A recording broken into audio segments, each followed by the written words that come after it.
about to watch a film made by Starr Cooke in 1976. This film represents his legacy to the people on Earth, for he knew he was soon to die. Since he himself would journey no further in this world, he wanted to leave with us some intuitive pointers of the way ahead. For the last turn of his life's path, John had gone to Mexico, searching the peace and quiet which he found in the small village of Tepoztlan.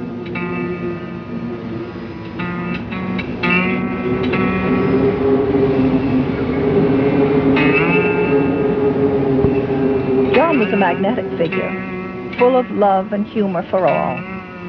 As an energizing catalyst, he gave unique encouragement to each individual through listening and loving.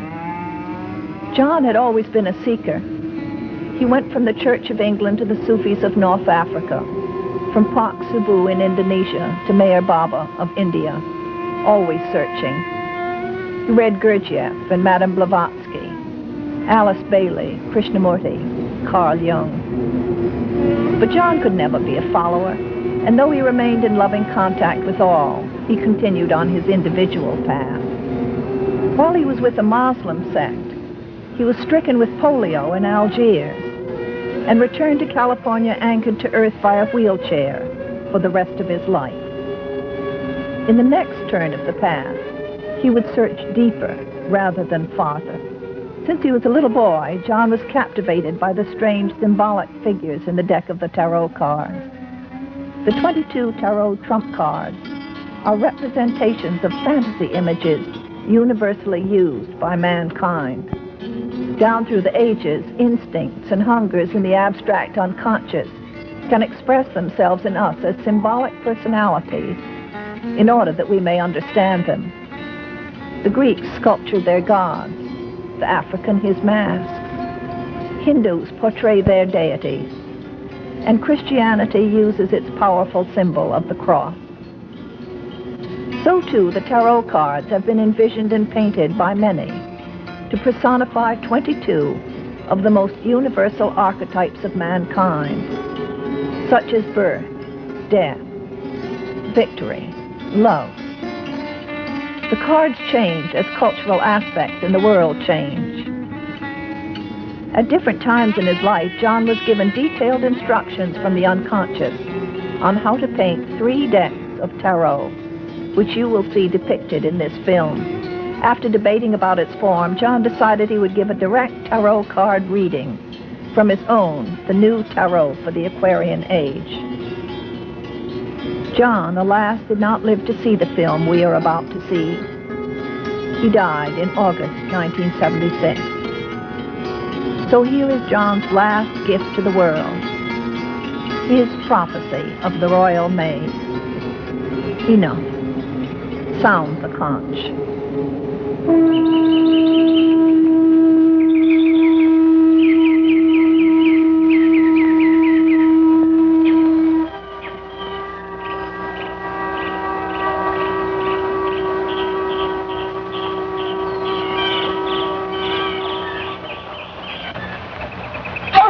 The tarot means the royal way. The tarot is comprised of 22 major trumps or books. These trumps make up a single book depicting the royal way through life. These trumps are, I believe, the most ancient pictograms in the world. Some say they are always brought from a higher continuum when needed to our plane of consciousness.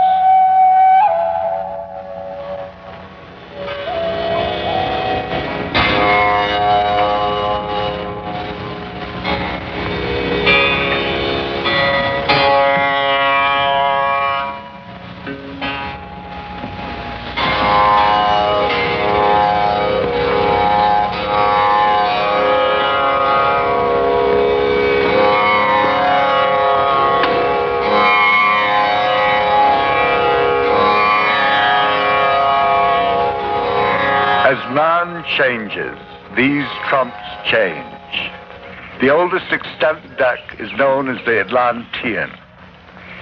Then in 1962 and in 1963, a new deck was dictated through the mediumship of a man named Gibbon to a group in Carmel, California. It is this deck, the new tarot for the Aquarius Age, that will be used in this reading. Trump number 10 is called the Royal Maze and signifies destiny. On it, the noble eightfold path of the Buddha's Dharma is reenacted. Now, taking the place of the older card called the Wheel of Fortune, it is a statement of realization, initiation's crown centering it. This labyrinth can also be used as a map to find out where one is here and now. Like the fingers, the 5 fingers of a hand, 5 stations point the way. Station 1 represents the unconscious. Station 2, the body, the physical form. Station 3, the conscious.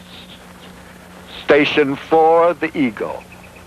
Station 5, the mask or the persona. One enters the labyrinth here with an in card, and one exits from the maze at the same place. Give me your hands, and let us enter the royal maze together. Life is in constant change. Like fish, we move through the maze, seeking out our destiny, our dharma. We enter a strange land in speaking of the tarot. 5 fingers make a hand, and like hands, we move through the maze. You're a stranger in a strange land. The language you speak is only sensed. You're far from home.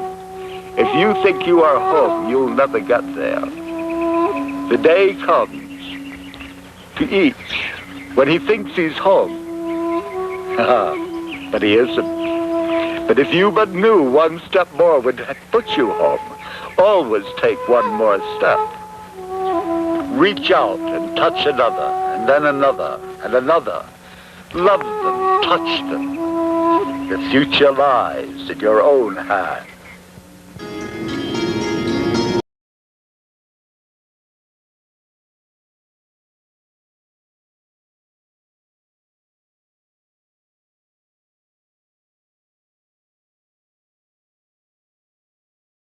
Involves leaving the sign of Pisces and going into a new sign, that of Aquarius.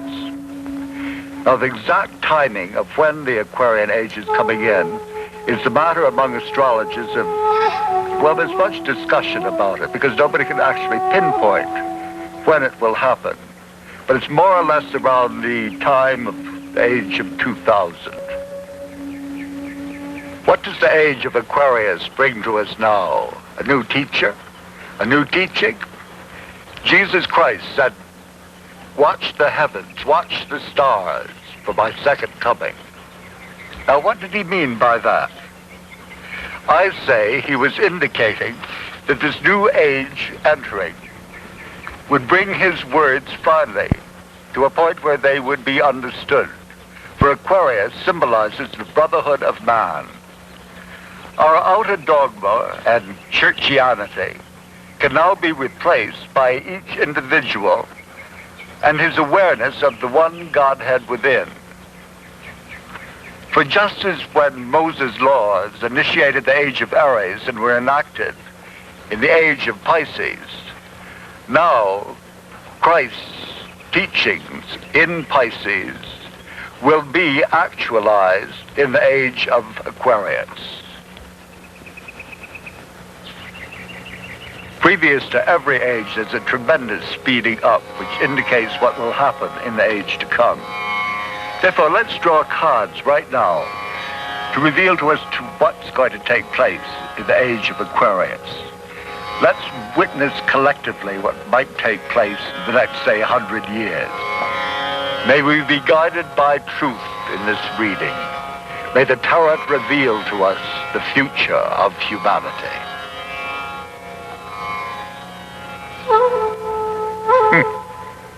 This first card is the reactor. Now, the reactor is not the actor. He is a child being born. And this is what's up to humanity now, evidently, to be reborn. It certainly is a different trump than that used by the gypsies.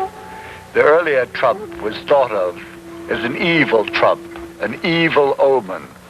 For thousands of years, birth had been a horrendous and difficult task.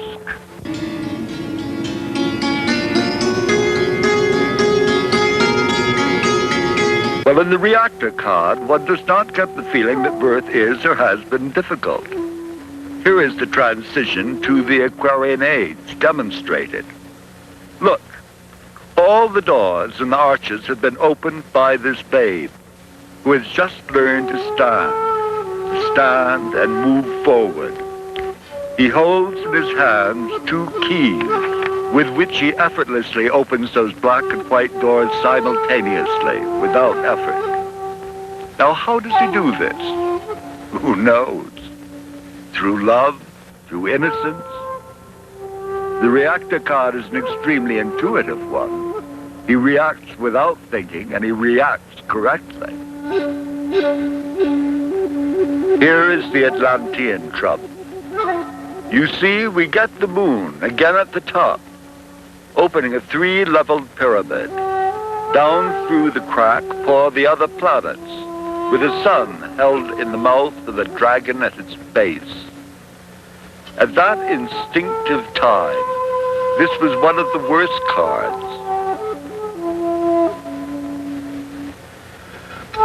So here too, in the moon of the medieval pack, it also represented insanity, sickness, and death. The moon, her reflection caught on the water below, drips blood of pain and agony, while a dog howls and crustaceans grab with greedy, cancerous claws lifted upward.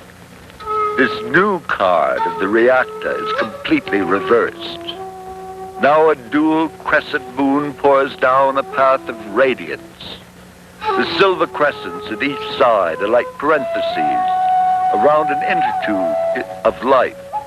One crescent symbolizing birth, just the beginning of the sunlight's reflection on the moon, while the other symbolizes death, the departing sun.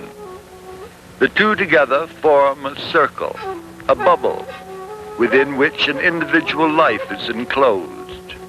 Also, I'd say it's important to stress that the reactor is not the actor or the mind. Men's thinking has made so many walls, so many barriers, that we have reached a point of closing doors. Intellectually, projecting too much, protecting too much. Something tremendous is happening today as the present atomic age arrives. We, too, have opened the moon's path. The fact that we have landed on that moon is not to be minimized. It is a new beginning. We have reached the Rosetta Stone of the universe.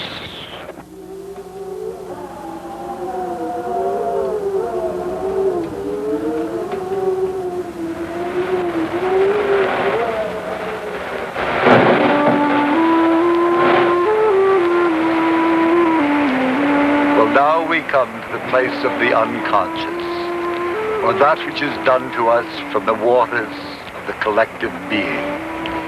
It is deep within each of us who are asking here of the future. And we get a card called Unity. In this book, the man and the woman lie upon a circle. The man black, the woman white, symbolizing that man is moving into the unconscious and woman into the lighter side of the conscious. The woman reclines above, holding his sexual symbol, a black rod, in her hand. He, lying below, holds her unfolding white flower. Their hands and feet do not quite touch, yet they are longing to touch. They are not facing each other, nor are they back to back.